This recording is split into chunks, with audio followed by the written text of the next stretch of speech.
You're listening to Science and Saucery, a show dedicated to adding life to your years. And now your hosts, registered dietitian Juliana Hever and scientist Ray Cronice. Welcome. Hello, hello. We're on quarantine, but we're not missing a show. No, we're not. And today we have a very special guest. I'm really excited to introduce you all to her. This is my amazing, mind-blowingly beautiful friend, Sarah Taylor. We met several years ago. We were both authors in the vegan plant-based world. Yeah, 2011, I think, was the first time we met. I'll talk about that.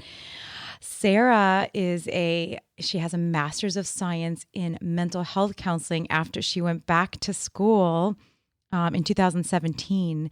But she had previously had a different master's degree, an MBA, and she has almost 20 years of experience in medical research as a principal scientist at Genentech. And she's been published in multiple journals, but she went back to school and started doing some health counseling. And so mental health counseling. She's going to talk about that. But she also, she says in her free time, she wrote the book called Vegan in 30 Days, and then a really interesting book called Vegetarian to Vegan. This is interesting, she was ranked as a tennis player with the United States Tennis Association, and she's the inventor of Stackable Gourmet, as seen on the Home Shopping Network.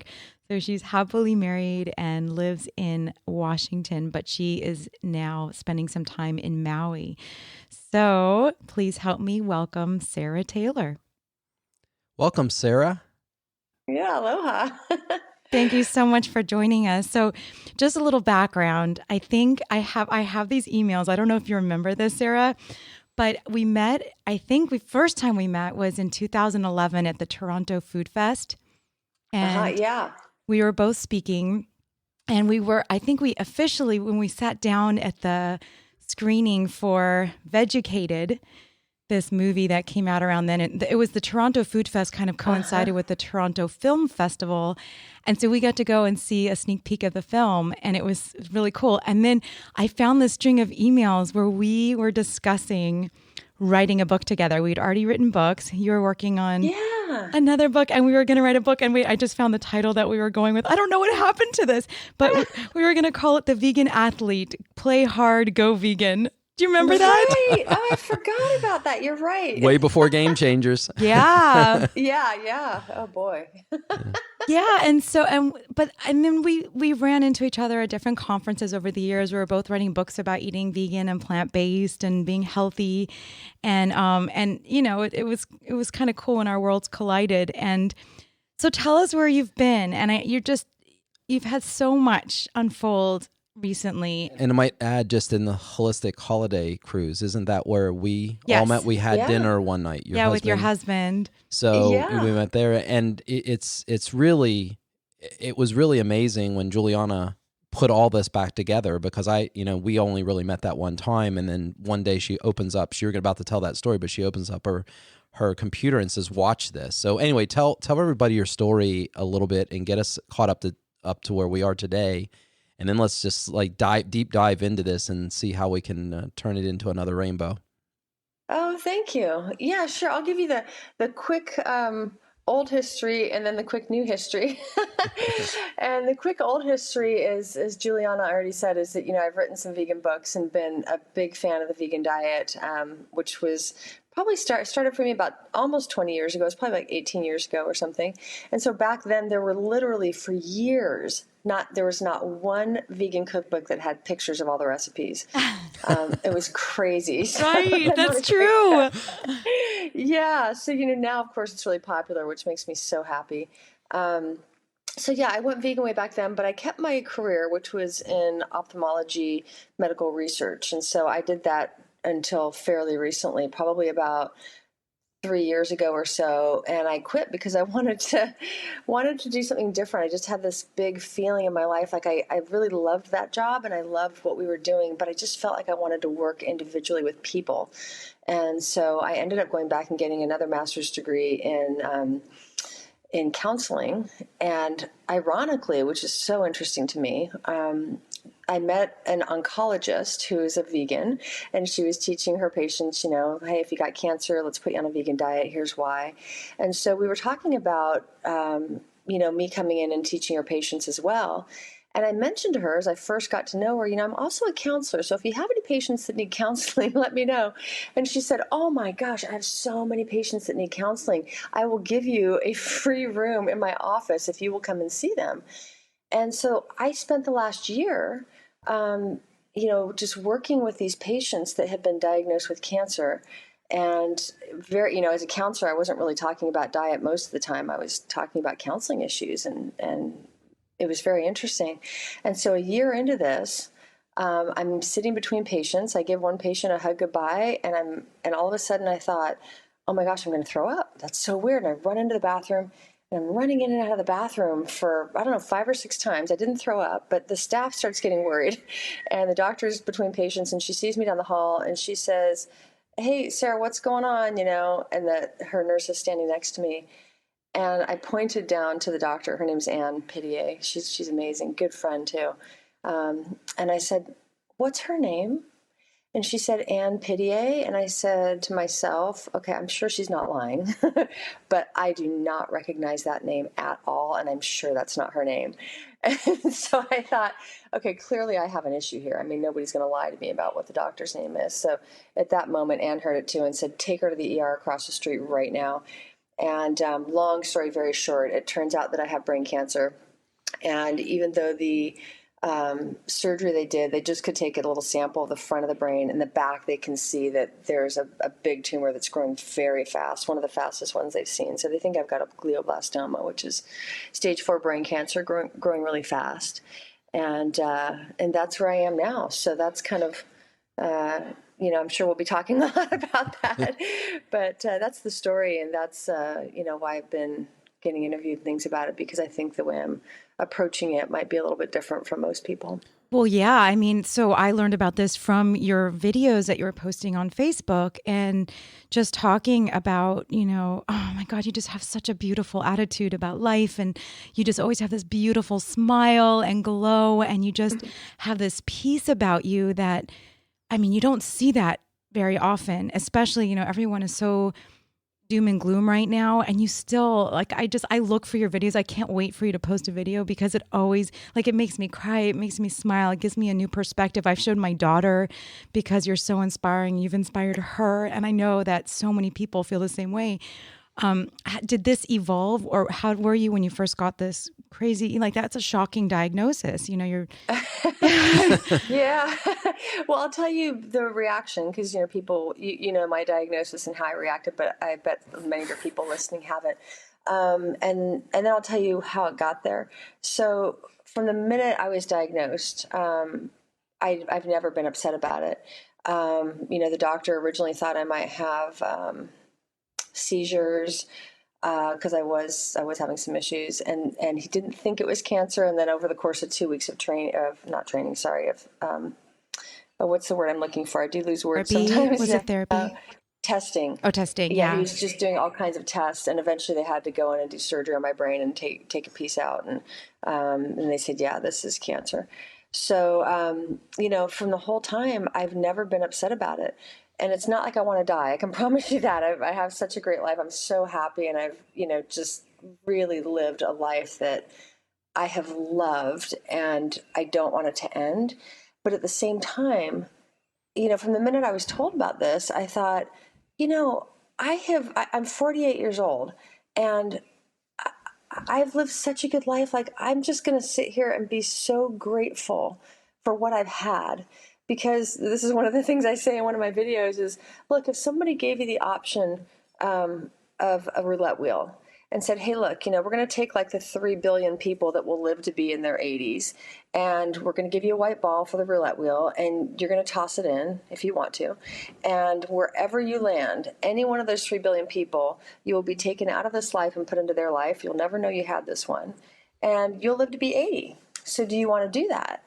And I thought, Lord, no. I've had such a great life, and you never know where you're going to end up, and what kind of lifestyle you're going to end up, or what country, or, anything.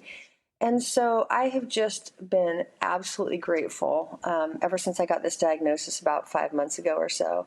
And I don't really know what else to say. Just so happy that I've had this life. So how did the diagnosis itself change you? Like, were you like this before, or did it give you new gratitude, or what? And what happened in your life at the time? Like, how did you reroute? What happened? That's a great question. And my answer is that very little changed with that diagnosis. I mean, changed for people around me, obviously, my husband, my parents, my sister. That's a pretty difficult thing.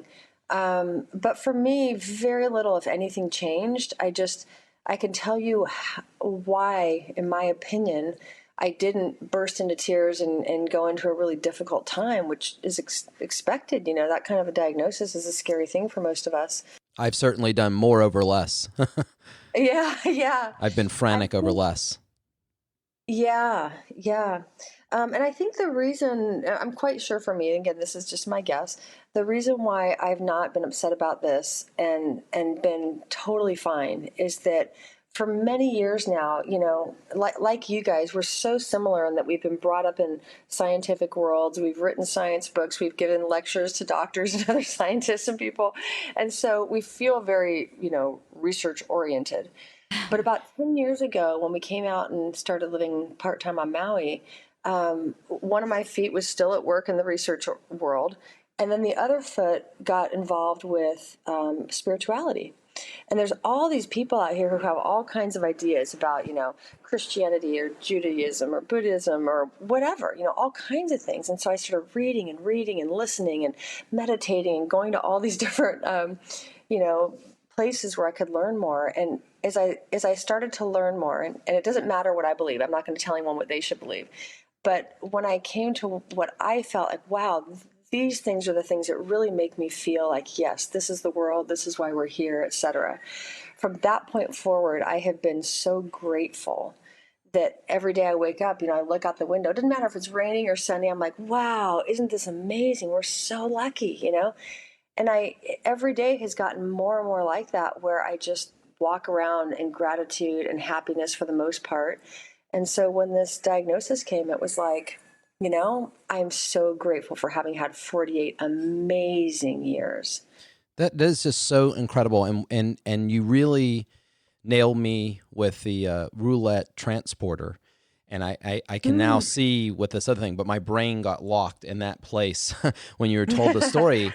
And one of the things that you're saying really hit me, because when we were recently in Thailand doing one of our trips for, cooking for that, I was in a small market.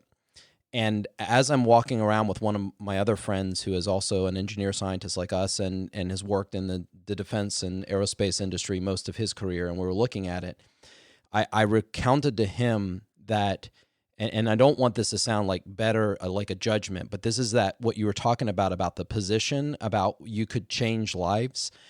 And there were some people there that were obviously very happy and very peaceful. But I thought to myself as I'm walking around how absolutely grateful I am to be able to say, for example, I've crawled in the space shuttle 2 nights before it launched.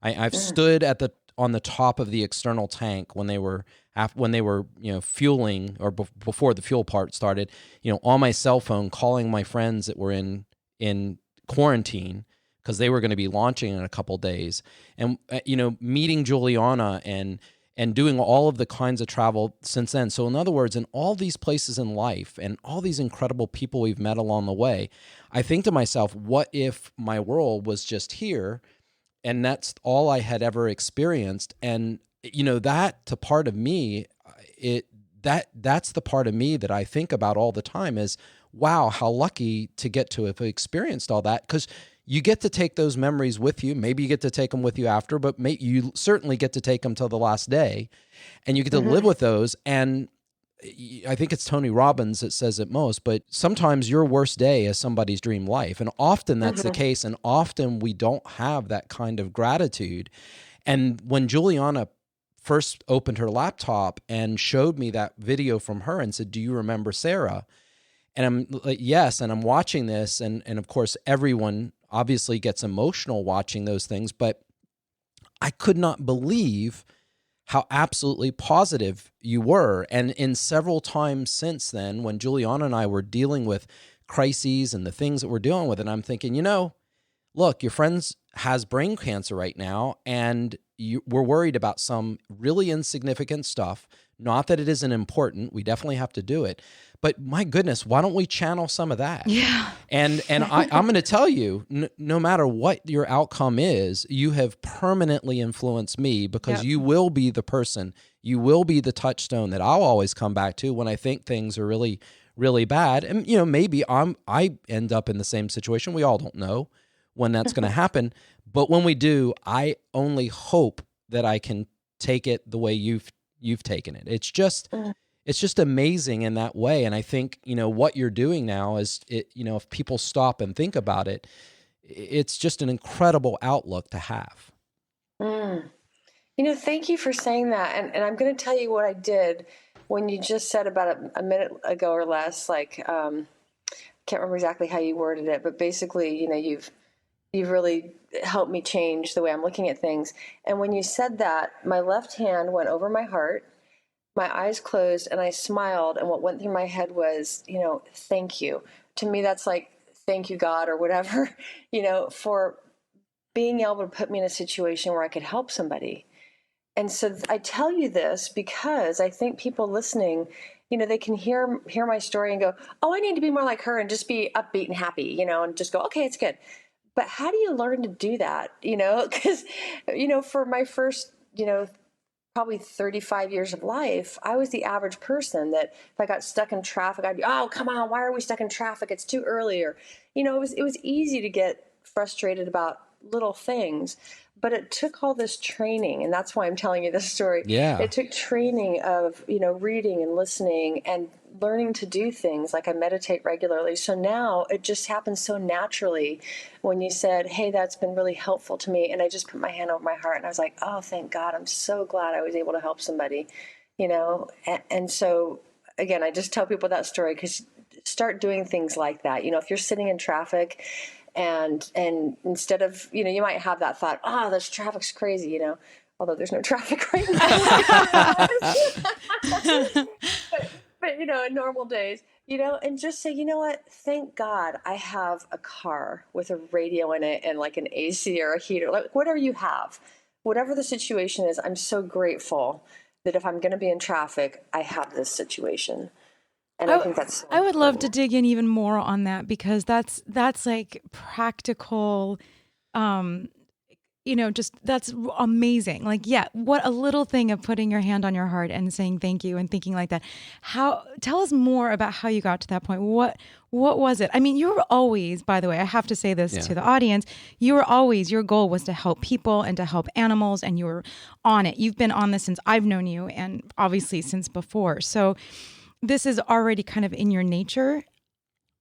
And you've already given so much to the world, and it's almost like I believe that we're all here for a purpose, and your purpose is so clear, and it's like you are such the role model, especially in this circumstance. So how did you foster those habits? But meditation, that's great. What else? How did you get to this point?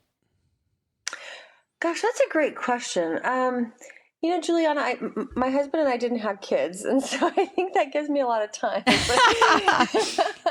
to read and be quiet and think. And I think that's really important. Like one of the things I did, which I think could really help people right now with this coronavirus thing, is back in 9/11. And I know I hope I remember where I'm going because I do forget some things in my brain. But that's okay. I am trying to get to the point you're making. Back in 9/11, I remember for a whole month, I mean, I had the TV on. Everyone's freaking out. Oh, my gosh, what's coming next? And people were scaring us about, oh my gosh, it looks like there could be a blah, blah, blah happening. And it generally wasn't.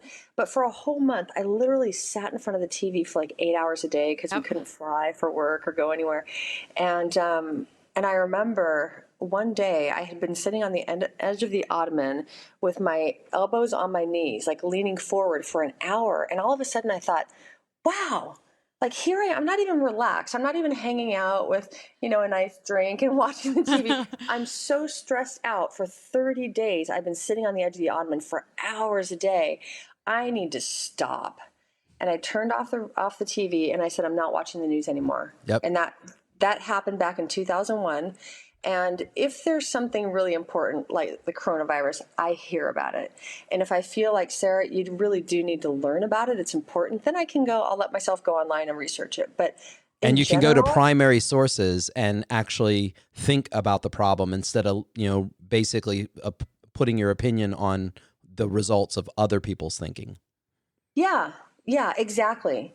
So what I've done now is, and this has helped a lot with the coronavirus, but in general, I think one of the things, to answer your question, is that I feel like because I don't watch the news and I don't read the news in general for the most part, I pick up spiritual books or I pick up, meditation CDs or whatever, and I've just started leading a very different life that's really, really helped me. So I would say that for me, and everyone's different, for me, definitely reading helped. But I will say, I've been reading spiritual books probably for 20 years. And the first 20 years being a scientist, I would read a book, close it. Okay, where's the next book? Read that book, close it. Where's the next book? But it was when I got to Maui that people would say, wait a minute, like stop. We're going to sit here for a moment in silence. And that was kind of weird for me at first because I wasn't used to being silent. My brain was always going, 100 miles an hour, especially being highly left-brained. But then I started learning to do that. I started meditating. I started learning to quiet my brain down. And specifically, and this is what you'll definitely be hearing if you haven't yet, is I spend a lot of time in the present moment. Yes. So if I'm driving down the road, I am present, like, wow, look at how green these leaves are. Oh my word. And if you'd asked me how green leaves were, 10 years ago, I'd go, oh, they're green. I mean, all leaves are green. Why are you asking? Yeah. But now I can really sit there and just be amazed. And that just took, training, really. Puppies. And puppies. You're like me. The best thing in the world. Yes, I agree. They could stop everything. If you just want to be in the present moment, just be in the presence of a puppy.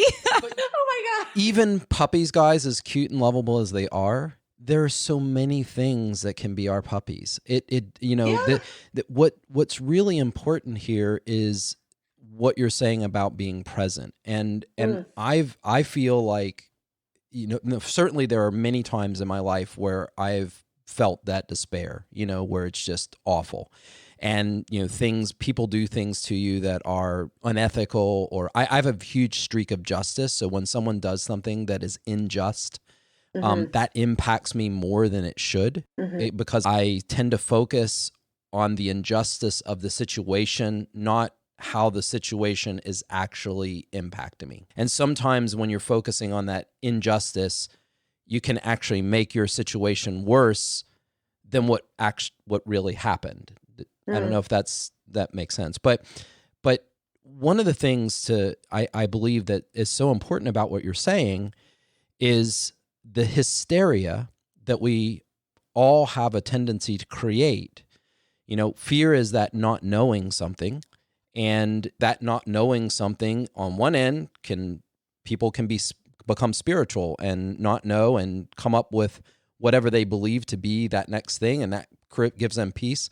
On the other side of that, fear can be the unknown, where you just get panicked because you don't want to move closer. And it sounds like what you've done is created a reality. Whether it's right or not is irrelevant, because a lot of times we make up narratives, and it doesn't matter if the narrative's made up. Does your narrative get you where you want to go?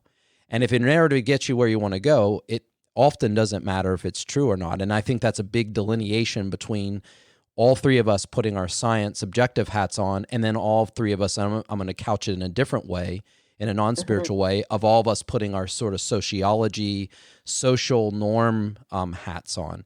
So if you can create something amazing about what you're doing and not get caught up in the hysteria, not get caught up in that part that causes you this precipitous fall to the lower ends, that's important. And as unserious in terms of a medical condition as it may be, our clients that Juliana and I work with, a lot of them have 50, 70, 100 or more pounds of weight to lose. And this is something that's completely in their control because they completely control what they eat. They may not have good habits yet. They may have to, change their habits and change how they eat, but it's not out of their control in the way your situation is somewhat out of your control. There's parts of it you can do to make it better, but there is certainly a part of it that really doesn't matter how well you will it or wish it. You don't have access to 100% of the access to change that situation. Does that make sense?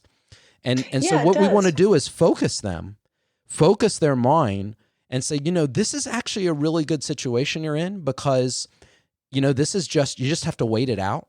You're going to have to wait it out. Your body has, in an evolutionary adaptive sense, it knows exactly how to burn off those excess calories. You just really have to get in that state and wait it out. I mean, you really have to do nothing. It's hard to do that. But then the question then becomes, what are you going to do with all this time that you were doing, and you just described how you did it, that you were spending circling around food of whatever it may be, eating with friends, eating with families. I mean, we don't know how to socialize without swallowing. And as you progress in a sense from, say, what you and Juliana were doing when you moved from sort of an omnivorous diet to a vegan diet, regardless of the reasons why, you saw that first level of social barrier of how you ate as if that really made a big difference, right? Now, I'm not talking about being an activist. I'm talking about just people reacting to you because, where do you get your protein, right? We got to throw that in every episode so we can all laugh and leave the audience wondering. But then as you move further, then as you move further into this, you have this, next thing where sometimes people feel isolated because they're eating differently. And certainly if you're losing weight and have to completely change how you're eating for a while with people, you can't go to those parties here and there. So my point here is that substituting that right now in the present, what am I doing for me today? That's really the only way you get through these long processes. If you think to the end, there's just too much to worry about. Does that make sense in terms of being now versus thinking way in the future? Yeah, I think that's actually a great point to really just be here now when you're eating. Boy, I could do a whole hour talk on this. We'll talk for the next 15 minutes on it. You can have as much time as you want with us today. This is great. Well, I just, it really could be a whole different topic in general about when people are really struggling with their food, especially, if they are eating tons of sugar, which is my thing. I can eat vegan sugar. Yeah. And, just having a difficulty with food and even if it's vegan food, having healthy vegan food and things like that. And it's not always easy. I wish I had a better memory because it's definitely way downhill now. But I just finished this book by this guy, and I can't remember his name either. I'm going to have to look it up, and maybe you can put it on your website or something. But it's about this guy who is a psychiatrist up in Canada, and he was talking about in this book about how he dealt with people who had extreme drug addictions. These are usually people who are on the street and, doing cocaine and passing out on the street and that kind of thing. And he was talking about that. And it's so, one of the things I find so interesting is he's saying, I have an addiction too. And my addiction is to CDs, like listening to these beautiful orchestral CDs. And, of course, I'm sure like 99.9% of us are all going, oh, God, buddy, that's not a big problem. Come on, it's not cocaine. You're just listening to beautiful music. But as he goes through, he really does this amazing job at saying how he would spend like $2,000 buying these CDs at the local store in Vancouver, BC, and how he would be back, a week or two later trying to keep himself away, but he couldn't. And he'd spend another 1,000 or another 2,000 when he hadn't even listened to the ones from 2 weeks ago. And, as he's going through this book, he gets to the end, and in the very end, he says, in my conclusion, I would love to tell you that having gone through all this research and writing this book, which took years, I was able to get over my issue with my CDs, but I wasn't. I still spend way too much money on it, and I can't stop going. And he describes it as if it was cocaine. Yeah, and I have that problem with old nutrition books. Yeah, you do. I have that problem with puppies. But I do have that issue with sugar, and his point was so well taken that for those people who are going through this and they're really struggling, like, wow, I really need to eat healthier, I need to eat vegan, I need to lose weight, whatever. It can be a real challenge, and it doesn't mean it can't happen. It can definitely happen, but it might need to be looked at completely differently from the way that we've always looked at things. Like, well, just don't eat that, just say, I'm not going to have sugar anymore, Sarah. I'm like, yeah, that sounds good. So we, one of the techniques we use for that is two of the most empowering words that you can put into this. And it's just really simple. Not now. Not now is the most empowering way to think about these things that we really want to do, because not now isn't never, right? Oh, I'm never going to do that again, as if that's really going to happen, right? I'm never. So, and not now doesn't promise when it's going to be. So, in our finally, Juliana got her full color cookbook with the health span solution. I'm not sure if you've seen our book yet, but in there, when we look at this idea that I just lost my thought, which is funny because everybody was worrying about you losing yours, and I just lost mine. No, what I was going to say about the not now is that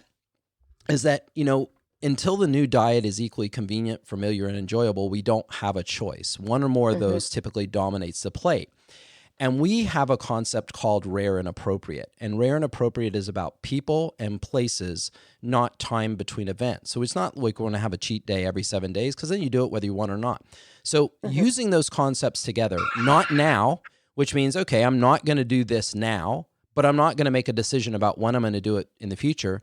And then using another situation, when you're in a situation when you say, okay, this may be the time, and you say, is this the person that I really want to make this deviation with? And is this the place, right? I mean, it's not worth it if those things aren't all together. And why I think not now is so powerful is it really doesn't create those absolutes. When we create these absolute barriers, I think the pressure is bumping up against them.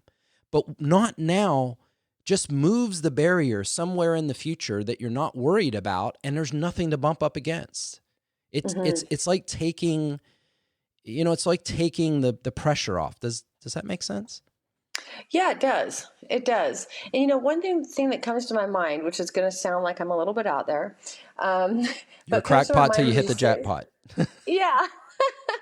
But in my videos I've been doing since I got diagnosed, and in general, just these videos I've been doing, one of the things that I talk about is that, and this is a total belief, so beliefs are not facts. That's, definition wise.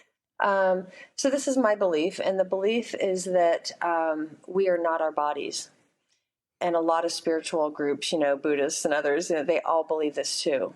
And so if you start thinking about, and this is what I'm talking about when I say go into deep thought, meditate, it's not just like you're going to snap your fingers and go, oh, I heard this great, speaker, and now I'm changed. No, you need to really think about these things for yourself. And when you start asking, well, who am I? And you start asking things like, okay, well, I'm this body, or I'm a therapist, or I am a mother and a wife, and then you start saying, is that true? Okay, well, yeah, you might be a mother, but is that something you do? Thing you, anyway, I'm not losing my words. Like a role you play? Like a role. Yeah, is that one of the roles you play? Or is that who you are from God? Like God looks down and says, well, she's a mother, so she can come to heaven, The question becomes like, who are you? And as I went through this, and I went through this for probably months, I became like, wow, well, I'm not my personality, because my personality is different from when I was in college. So, I'm not my career, because my career just changed. And then you start going through all these things. And a big one is, am I this body? Because my question is, okay, well, if you got in a car accident and we had to cut off both of your legs and change your heart out with somebody else's heart, does that mean that you're not you anymore? People say, like, well, gosh, no, I guess I still am me, but like the body's pretty much different completely. And then you start asking yourself, well, who am I? And when you start asking these kinds of deep questions, it can really affect things like how you choose to eat.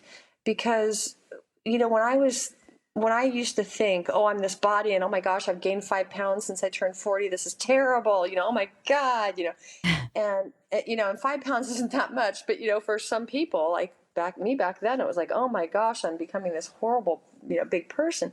And now when I realize, like, I am not my body. I mean, I could literally gain 100 pounds, and that would not change who I am. It would change maybe how I'm feeling about things, because I have beliefs about, being overweight or whatever I have beliefs about. But that's not who I am.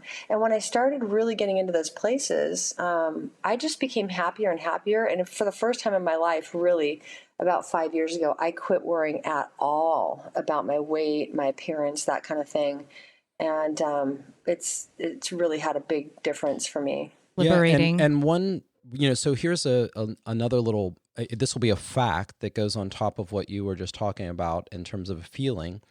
One of my really good friends was diagnosed with ALS in the early 2000s, in 2001. And actually, he self-diagnosed himself. So he was a really bright engineer.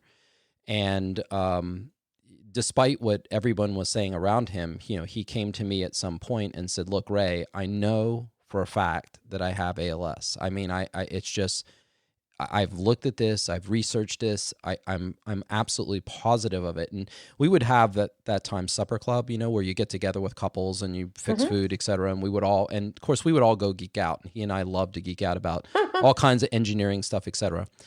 So, we'd had all these conversations leading up to this, but I watched as he used his engineering mind first to reconstruct his house to be able, so his wife could take care of him once he got to a certain point. So he was very pragmatic in the way you are being pragmatic about your situation, and in an emotional way. He was very pragmatic, saying, look, I have all these skills, and he had amazing woodworking skills. So he made lots of boxes and things for his children, and he built an arcade, and like all these things that he really wanted to do, went out on these rides, but he knew that this was his diagnosis, and he knew what that was going to be. And he said very early on when we were talking that he probably wouldn't go on like Stephen Hawkins. He would probably get to a certain point, and that was going to be fine. So, but the part he and I talked about in the very beginning, and this is where it overlaps with the story you just told, was this idea of thinking and being a person in a brain, and where ALS robs a person of all the physicality. It doesn't change the way they think at all. Whereas, you have some short-term memory stuff that you've dealt with, and you have some other kinds of issues because you have something that is specifically acting on that part of the computer, the CPU, if you will, the memory banks and all those things. Steve didn't have that, right? So he couldn't swallow, he couldn't move.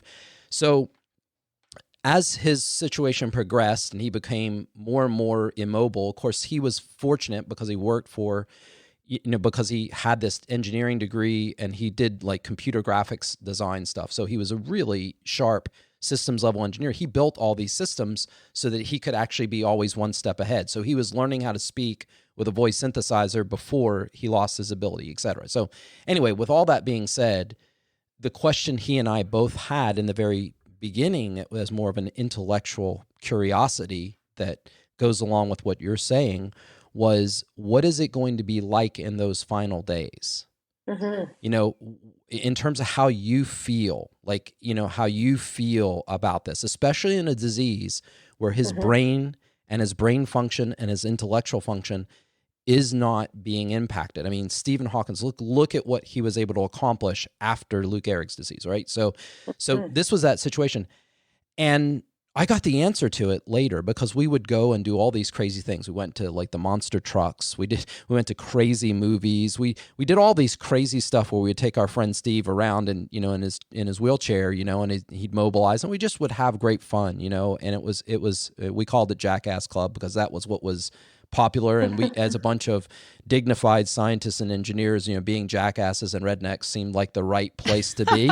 And we just said, you know, that's what we're doing on Jackass Night. We're just going to have fun. So anyway, the end of this story is that it was, you know, within weeks of when he finally passed away, but we finally got to have that conversation. I said, hey, Steve, remember when we were in the basement and we were having this conversation about what it's like? Can you talk to me about what it's like now? And I just stopped and listened. Of course, it took him a while to type it all out with his eyes one by one. But what he told me was everything was perfectly clear. But at the same time, it was really interesting to hear from him directly at the very end and say, wow, I'm in here. I'm talking. I'm getting chills right now, but I'm talking, I'm thinking. It's just like I was before. It's just slower to get my thought out. And I don't know if that story sort of resonates with what you're talking about not being your body per se. Yeah, you know, and I have a couple of thoughts. So one thought is I had an aunt who died last year who had multiple sclerosis, and she got it when she was around 40 and died when she was in her late 70s, I think. And, you know, in her last probably 10 to 20 years, somewhere in that range, she pretty much couldn't move. And she could speak, her brain was working well, but she couldn't do anything. She, like, if she needed to go to the bathroom, she didn't even feel it coming. She would go to the bathroom and someone would come clean her and they'd pick her up and put her in bed, and she just couldn't move.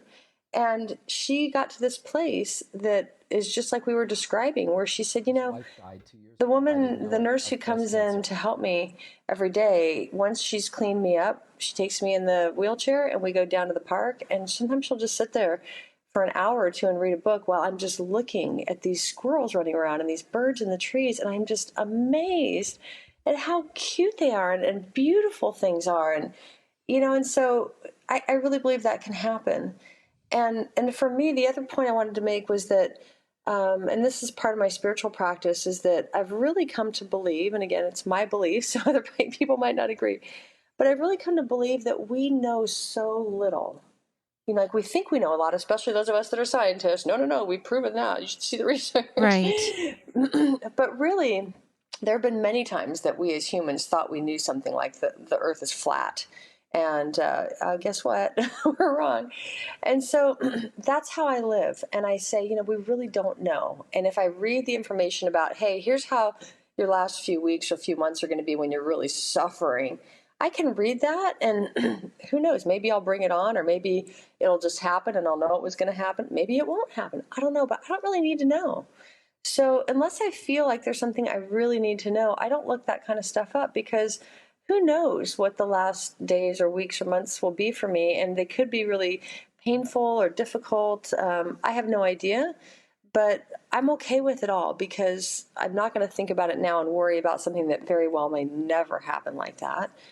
And, you know, however things happen, I just feel like it's okay. You know, I've had 48 years of amazement, you know? Right. This is sage advice, even if you're not facing a terminal disease. This is just, I mean, think about how many things, you know, the Marines say plan early, plan twice. And that's not to say, they don't say don't plan, but when we look too far in the future and, you know, think the world needs to be a certain way, too far in the future, you know, sometimes you shut out a lot of opportunities. In this case, you could be worrying and miserable about this and miss the squirrels, you know? And while that may not be important for any other person at this exact moment, I mean, think about how many people right now are having unbelievably hysterical thoughts over a real biological threat, but they're conflating it with a socioeconomic issue that's being played out, and for all kinds of reasons we don't even need to go into. It doesn't matter why, but these are certainly different. The biological threat is different than the socioeconomic impact. Mm-hmm. And from the coronavirus. yeah, exactly. And so when we look at those two things, and you told us earlier when we were just testing out the mics, you told us a story about the store, about running into somebody at the store. Do you remember that? Yeah.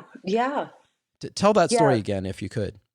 Oh, it was just a very basic thing that's happened actually many places behind the store, besides the store. But, this woman was in a mask trying to get down the aisle of the store. And I was in the aisle, and she was practically climbing to the top of all the food to get around me with 6 feet around us, because the aisles were so narrow.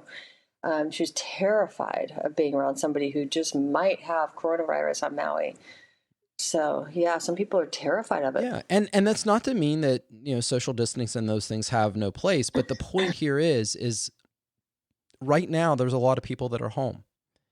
And yes, there are a lot of problems they have to deal with. They are real things. I know people, right now, as we speak, somebody's life is being completely destroyed. And I know what it was like when my life was completely destroyed by somebody. When you wake up one day and millions of dollars are gone and you're having to start completely over. And it's horrible when it's happening. But at the same time, it doesn't have to be paralyzing. And so there are people in that situation right now, but at the same time, being hysterical about it is not going to help them through it. And being able to enjoy some of the things now, being able to understand what is and what isn't imminent that they need to deal with. This is the same thing as, stopping to view the squirrels, which is another thing. Now you're going to permanently own the squirrels in my backyard. Yeah. So now you've got 2 things that you've got on me. So if your goal is to infect me with your optimistic attitude and your absolute amazing way to look at life, just know you're doing a great job. Yes, you are. Thank So you. as a scientist, you've also posted some really interesting videos kind of being analytical about what you're experiencing, including like you just said that you're highly left brain. And then you did this video about that you're noticing that you're more in your right brain right now. Is that accurate? Like, tell us about that, what you're experiencing. That's what I feel. So interestingly, there's this test that a lot of neurologists won't do anymore because so many people are kind of in the middle. It doesn't really help them, but it's called a WADA test. And the WADA test, they take you into the ER and they can shut down the left-hand side of your brain and test the right side and then do the opposite. And what they found for me, which is, the doctor is saying, again, a lot of people are kind of in the middle, so it can be a waste of time and money for a lot of people. But if you're far left brain or far right brain, we'll find it. And that can really help us decide if we're going to do surgery or not. So we did this test, and honestly, I did not believe that they tested my right brain correctly. I'm sorry, my left brain correctly. So when they turned off the right brain, they would say, hey, here's a dog. Do you see the picture of the dog? Here's the dog. And here's a cat, and then they test you. Did you see the elephant? You're like, nope, didn't see an elephant. Did you see the dog? Yep, saw the dog. So I was doing fine when they shut off my right brain. But when they shut off the left brain, I said, look, you guys haven't shown me anything yet. You have to go back to the start like you did on the other side and show me everything before you test me on it. And of course, they had shown me everything. Wow. I didn't believe them. So, left brain people tend to be very, scientists are almost always left brain. We're very much into details and, here I go losing my words, but you get the idea. People who really analytical. Very analytical. Whereas right brain people tend to be really into their feelings, their emotions. They tend to be way better with things like music and painting and that kind of thing. And so when you get a brain cancer like mine, they can extend your life by cutting out part or all, but very rarely all. They can cut out part of the tumor. And if the tumor's on the right side, they can cut a lot more out, because if you can't enjoy painting anymore or music, that kind of sucks for a lot of people, I think, but they can live with that. But if you cut out the left-hand side, they can literally, if they take any bit too much, you literally have no memory anymore and you can't speak. So if they were to cut out a big section of it like that, you'd be an invalid completely. And what size is your tumor on? The left side. It's on the left side. I get it. And it's way in the back, so it would not be an easy thing to get out. Right.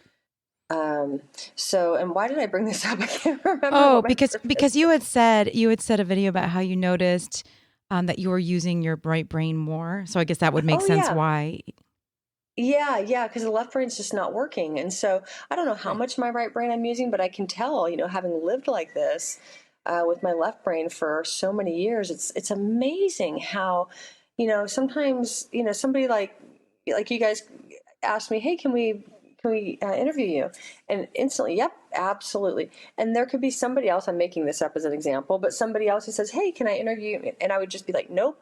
And I don't know the person at all. I don't know what they're thinking, but I just have like this inner feeling all of a sudden that I never used to have, or I'll just notice beautiful music that I might not have noticed before, or just, it's very fascinating to have that happen. And one of the things that I tell people about it when I talk about it is that when we go back to that question of, well, who are you? And we say, okay, well, you're not your role as a parent, or you're not your role as a worker, or you're not your body. The one thing that people really struggle with is their personality. And I say, well, look, my personality is so different than it was 5 months ago, but I'm still here. Which also means we can change. The plasticity of the brain, just to be a little bit more analytical about that, the plasticity of the brain is amazing. It does all kinds of restructuring and remodeling. So, what may be happening in here, which is sort of a beautiful outcome to a otherwise tragic condition, is that if in fact you are being less analytical right now because of the tumor being on that left side, and the net is you're now expressing the right side a lot more, that can be just a sort of and enjoying and appreciating different things. Yeah. That's kind of the part you really want in the end, if the situation is truly terminal. And I guess it always is, because we're all going to die at this point of something. We are. And Peter Diamandis, we interviewed him. He's got a book called The Future's Faster Than You Think, talking about exponential technologies. And one of the things he does is he has this entire body scan done every year. And when we were doing this, Juliana immediately said, I don't want to know, because his point is, hey, you may be dying of something right now and you just don't know it. So the minute in the hospital that's the scenario where you forgot the name, that's not when it started. It started before then, and the question then becomes, and his question is, do you really want to walk around not knowing something, or would you want to know it faster so that you could potentially take some action? And what's really interesting about how I thought about that project, because I obviously said I want to know about it. Juliana reacted immediately, don't want to know, to this. But now I actually see this other answer that I hadn't quite thought about, in back to we don't know at all and situational. There's this third idea, which is, well, you might want to know about it, and what you do is you change your way you're going to deal with it, because it may be something you can't change. In your situation, that may actually have happened automatically to you and not have been a conscious choice. Even though it could have been a conscious choice, what I'm saying is you don't know. You don't know if you're feeling this other feeling because that analytical side that maybe causes a person to overthink it is slowly being suppressed, or whether you're choosing to do this. Even I know you've always been optimistic, so I'm not trying to dismiss all that, but I'm just saying, entertaining that thought, that wouldn't it be an interesting twist on all of this is that it caused you to actually be more positive and optimistic because of the part of the brain it impacted. Yeah. And if you really want to know that kind of information, it's like I said, I try to really live in the present moment.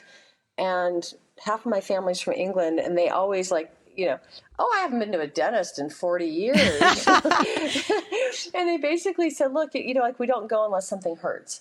And I completely understand a different way of looking at that. Yeah, if you wait till it hurts, you could be on death's door. And if you'd gone to the doctor 2 years ago, they might have fixed it and you'd be fine. So I totally get that a lot of people wouldn't agree with that. But, they all lived pretty much to be quite old, many of them in their 80s and 90s, and they just go and live life and love it.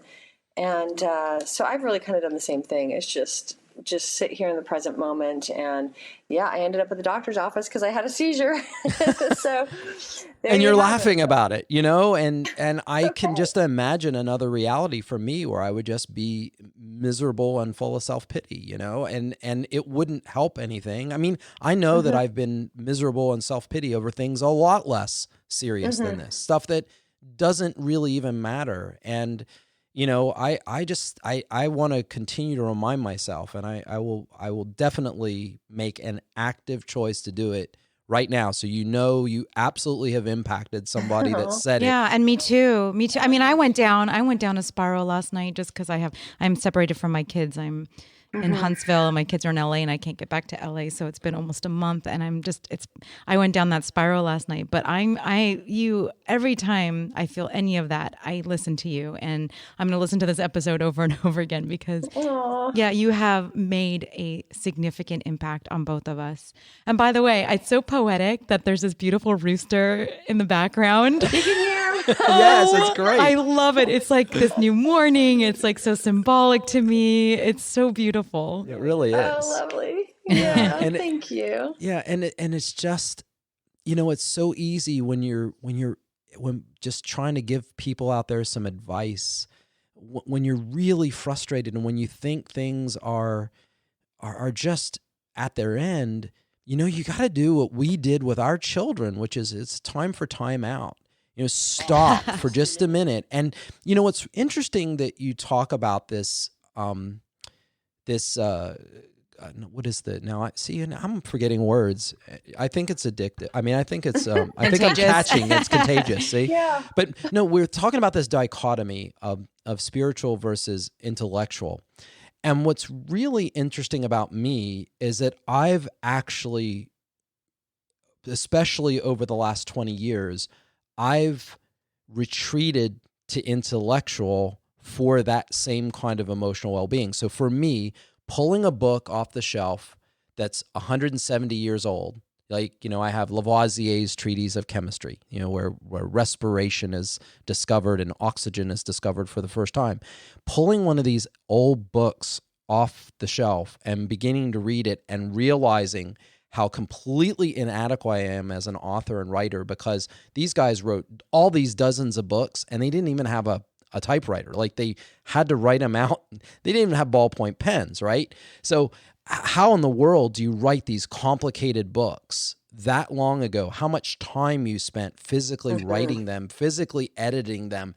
And so anyway, when I'm reading a book, and I really have a hard time with a Kindle. I know it's so popular with everybody, and I understand the popularity, but having that book in my hand and having that visceral connection with the past, that is, and being outside in my backyard where we have those squirrels running around, we have all these birds.